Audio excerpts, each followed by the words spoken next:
Stop training based on your fiber type.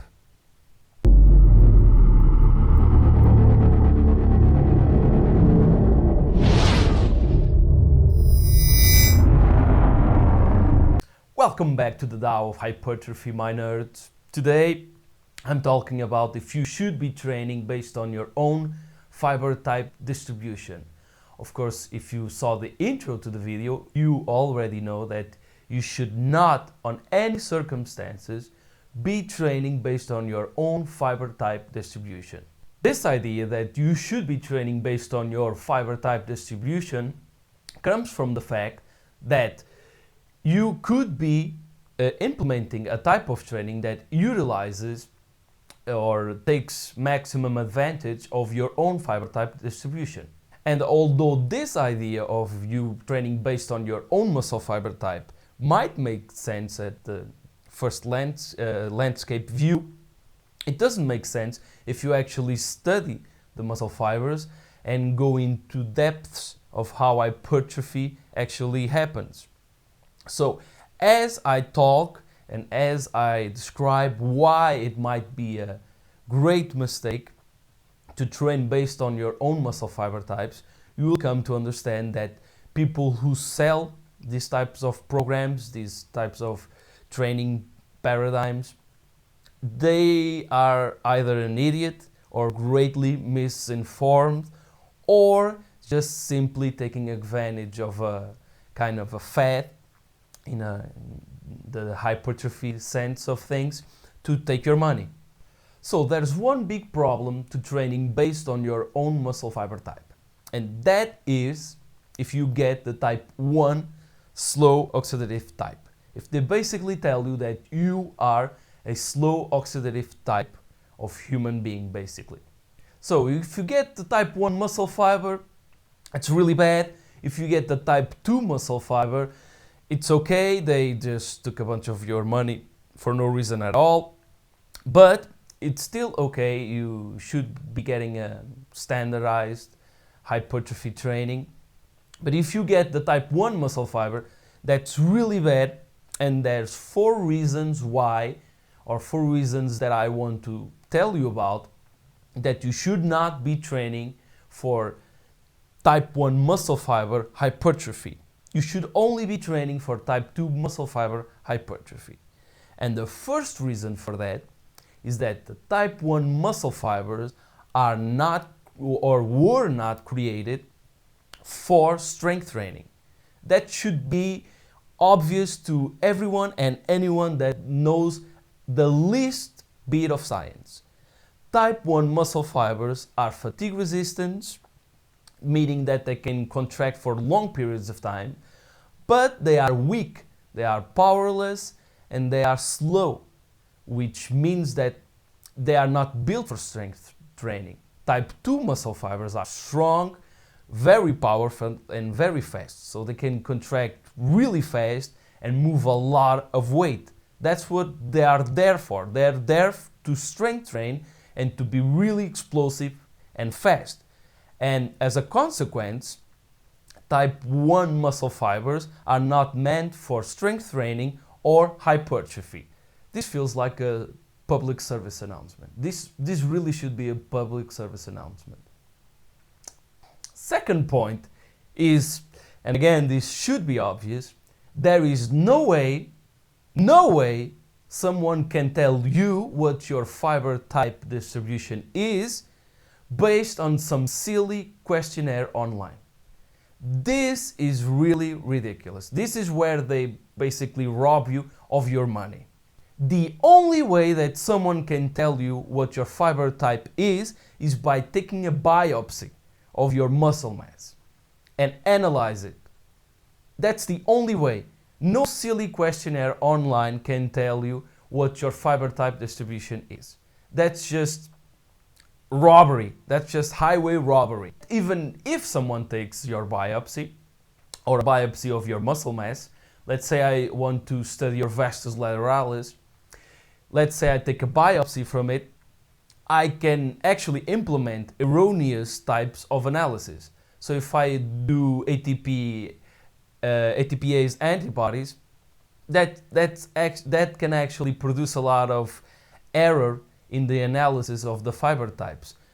You actually have to do SDS page, which is the more precise way to measure your fiber type distributions, to actually know what your type of distribution within muscle fiber is. So it's not only bad that they try to do this by questionnaire, it's the case that even in science, even in publicated science, there are still people doing erroneous or less effective ways of measuring fiber type distributions. So one thing that the SDS page method brought to light was that the type 2X muscle fibers are actually very rare in common people. So even in science, there can be a lot of difficulties when analyzing fiber types, let alone doing it by a stupid questionnaire. The third point is that the type 2 muscle fibers are always bigger than the type 1 muscle fibers. This again should be obvious, should be common knowledge. This is why this video should be a public service announcement. Type 2 muscle fibers are always bigger than type 1s. They will always get bigger than type 1 muscle fibers. So I'll give you an example for this, a type of analogy. Let's say you have a golden retriever, a type of dog, a golden retriever breed, and I have an American bully. Well, that golden retriever, we can think of it as a type 1 phenotype, and the American bully is a type 2 phenotype.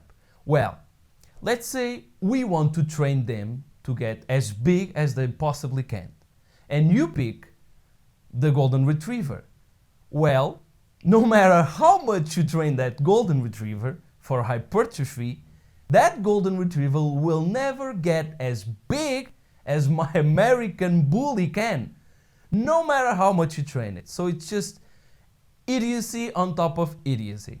And in the real world, we also have the data from extremely hypertrophied people, bodybuilders, in fact, in which their type 2 muscle fibers are 35% larger than the type 1 muscle fibers. That 35% delta, and I also made the math on this, which made me really sad, would be the difference between you having my legs or Ronnie Coleman's leg.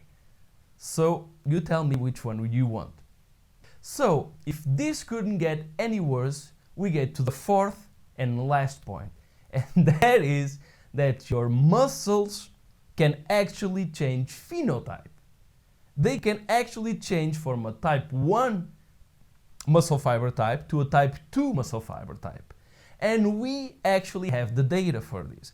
We have the in vitro data with regards to chronic electric stimulation, which changes the phenotype to type 1. And we also have the in vivo data. We have the in vivo data of strength athletes actually increasing their percentage of type 2 muscle fibers, and the endurance athletes actually decrease their type 2 percentage of phenotypes, and they increase their type 1 percentage of phenotypes. So if you train for hypertrophy, you actually change some type 1 phenotype fibers into type 2A, and those type 2A actually change to type 2X. And we also have data from bodybuilders which can have upwards to 15% of type 2X muscle fibers and 40% of type 2A, and as low as 30 to 26% of type 1 muscle fibers. So we actually know that if you train for hypertrophy, you change your phenotype into a more type 2A and type 2X phenotype. So if you train for type 1 muscle fibers and you actually convert the type 2 into type 1 muscle fibers, that would be like you buying a Lamborghini, taking its parts and putting into a Mini. What the hell are you doing?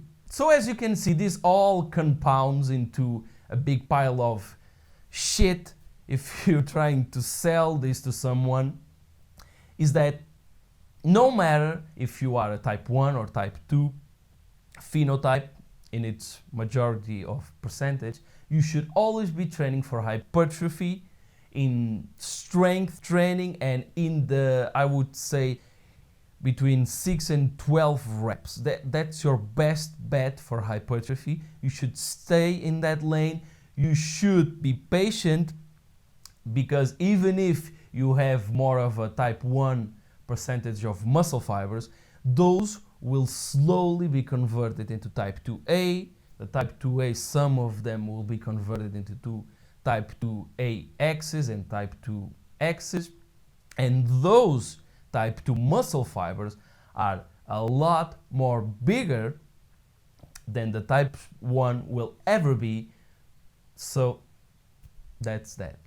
So there you have it. Always be training for type 2 muscle fibers if you want maximum hypertrophy. And the bonus of this is that when you do train for type 2 muscle fibers in your standardized hypertrophy training, your 3 sets of 10, you also get a bonus, which is that your type 1 muscle fibers also get bigger. They also undergo hypertrophy in your based paradigm of hypertrophy training. So that's it, my nerds. Don't fall for this bullshit of training based on your own muscle fiber types, and I will see you on the next video.